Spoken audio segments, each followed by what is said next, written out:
حضرت ابو ذر غفاری رضی اللہ تعالی عنہ کی مثال بھی جو ہے وہ حضرت عیسیٰ علیہ السلام کی مثال ہے۔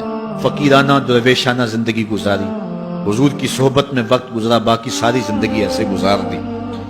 کہتے ہیں دخلت علی رسول اللہ صلی اللہ علیہ وسلم، ایک دن میں حضور کی خدمت میں حاضر ہوا۔ میں نے عرض کی حضور مجھے کوئی وصیت فرمائیے، مجھے کوئی وصیت فرمائیے۔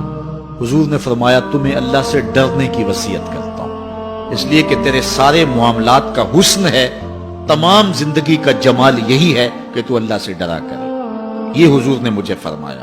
میں نے عرض کی حضور یہ عمل ہوگا، کوئی اور وصیت فرمائیے۔ تو حضور علیہ السلام نے ارشاد فرمایا ایک تو قرآن مجید کی تلاوت کیا کرو، دوسرا ذکر اللہ کیا کرو، آسمان پر اس سے تمہارا ذکر ہوگا اور زمین میں تمہارے لیے باعث نور ہے، تمہیں من میں چراغاں نصیب ہوگا اور تمہارے لیے روشنی ہوگی ان دو کاموں کے کرنے سے۔ کل تو زدنی، میں نے عرض کی حضور اس پہ بھی عمل ہوگا، کوئی اور ارشاد فرمائیے۔ اللہ اکبر۔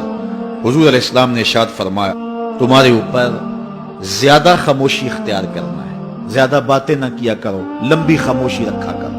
اس سے دو فائدے ہوں گے، ایک تو شیطان بھاگ جائے گا، دوسرا امر دین میں تجھے تقویت ملے گی۔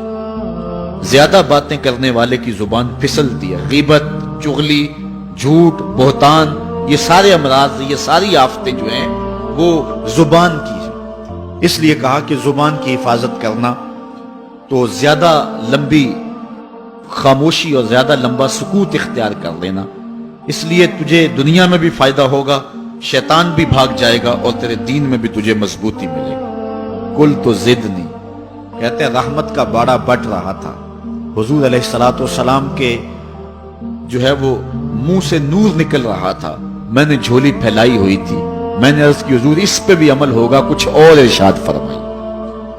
تو آقا کریم علیہ السلام نے ارشاد فرمایا میں تجھے نصیحت کرتا ہوں کہ تم زیادہ ہنسا نہ کرو، زیادہ ہنسنے سے گریز کرو، اس لیے کہ زیادہ ہنسنے سے ایک تو دل مردہ ہو جاتا ہے اور دوسرا چہرے کا جمال ختم ہو جاتا ہے، چہرے کی روشنی چلی جاتی ہے۔ ایماندار کے چہرے پہ ایک نور ہوتا ہے، جو شخص کہے لگا کر ہنسنے والا ہوتا ہے اس کا وہ نور رخصت ہو جاتا ہے۔ اسلام نے مسکرانے سے منع نہیں کیا، حضور علیہ السلام تبسم کی عادت رکھتے تھے۔ اعلیٰ حضرت نے فرمایا جس کی تسکین سے روتے ہوئے ہنس پڑیں اس تبسم کی عادت پہ لاکھوں سلام۔ ایک صحابی فرماتے ہیں میں نے حضور سے زیادہ مسکرانے والا کسی شخص کو نہیں دیکھا، چہرے پہ ہر وقت مسکراہٹ رہتی، مسکرانا اور بات ہے۔ اور وہ حضور نے ارشاد فرمایا نیکی کو چھوٹا نہ سمجھنا، اگرچہ تم اپنے بھائی کو خندہ پیشانی سے ہی کیوں نہیں ملتے ہو تو یہ بھی ایک نیکی ہے۔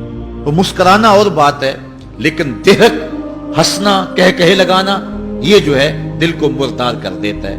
اور دل کا مردہ ہونا کیا ہے؟ دل کا سخت ہو جانا ہے۔ اگر کسی کا دل سخت ہے تو شریعت اس دل کو دل مردہ کہتی ہے۔ اللہ اکبر۔ تو فرمایا ایاک وکثرۃ الضحک، زیادہ ہنسنے سے بچو، فإنہ یمیت القلب ویذھب بنور الوجہ، دل کو مردہ کر دیتا ہے، چہرے کی رونق لے جاتا ہے۔ کل تو زدنی، میں نے عرض کی حضور کچھ اور ارشاد فرما دی۔ موج لگی ہوئی ہے، باڑا بٹ رہا ہے، انوار اتر رہے ہیں، مسجد نبوی کا صحن ہے، حضور ارشاد کر رہے ہیں اور منہ سے پھول جھڑ رہے ہیں، منہ سے پھول جڑ رہے ہیں، اور حضرت سید ابو ذر غفاری اپنے دامن میں سمیٹ رہے ہیں۔ عرض کی حضور کچھ اور بھی ارشاد فرما دیجئے۔ کالا کل الحق وان کان مرا، اے ابو ذر پھر حق کہنا چاہے کڑوا کیوں نہ ہو۔ سچی بات کہنی کڑوی تو ہوتی ہے، بابا بلے شاہ نے بھی کہا نا سچ آنکھیں پامبڑ مچدا ہے۔ جب سچی بات کہو گے تو کئی لوگ ناراض ہو جائیں گے، اپنے بھی خفا مجھ سے ہیں، بیگانے بھی ناخوش، کہ میں زہر حلاحل کو کبھی کہہ نہ سکا کند، بات وہی کہتا ہوں سمجھتا ہوں جسے حق، نئے ابلہ مسجد ہوں نئے تہذیب کا فرزند۔ تو یہ تو سچی بات کرنے سے یقیناً بہت سارے لوگ ناراض ہوں گے، جن کے مفادات پہ زد پڑے گی تو وہ ناراض تو ہوں گے ہی ہوں۔ تو فرمایا اے ابو ذر قل الحق وان کان مرا، حق کہنا چاہے کڑوا ہی کیوں نہ ہو۔ قل تو زدنی، میں نے عرض کی حضور یہ بھی ہو گیا، کچھ اور عطا فرمائیے۔ قال لا تخف فی اللہ لومۃ لائم، کہا اللہ کے راستے میں ملامت کرنے والے کی ملامت سے نہیں ڈرنا کہ لوگ کیا کہیں گے۔ بہت سارے کام ہم اس لیے نہیں کرتے کہ لوگ کیا کہیں گے، بہت سارے کام اس لیے کرتے ہیں نہ کیا تو لوگ کیا کہیں گے، ناک نہیں رہے گی. اللہ اکبر، ناک بچانے کے لیے بڑا کچھ کر جاتے ہیں. اور ناک رکھنی ہے یا قبر کو روشن رکھنا ہے؟ آخرت بچانی ہے یا ناک بچانی ہے؟ تو یہ ملامت کرنے والے کی ملامت کے ڈر سے بہت سارے گناہوں کا ارتکاب کر لیا جاتا ہے. فرمایا وَلَا لا تخف فِي اللَّهِ لَوْمَةَ لَائِمٍ قُلْتُ زِدْنِي. میں نے عرض کی حضور کچھ اور بھی ارشاد فرما دی. حضرت ابو ذر غفاری نے جھولے ہی پھیلا لی حضور کے سامنے. اللہ اکبر، سخی کی دہلیز پہ کھڑا ہے، پھر کم کیوں مانگے؟ آواز پہ آواز لگا اور بھی کچھ مانگ. یہ کیفیت بنی ہوئی ہے حضرت ابو ذر غفاری کی. کہتے ہیں میں نے کہا کل تو زدنی، تو حضور علیہ السلام نے آخری بات جو مجھے ارشاد فرمائی وہ سنیے. کالا لیحجز کا عن الناس ما تعلم من نفسک.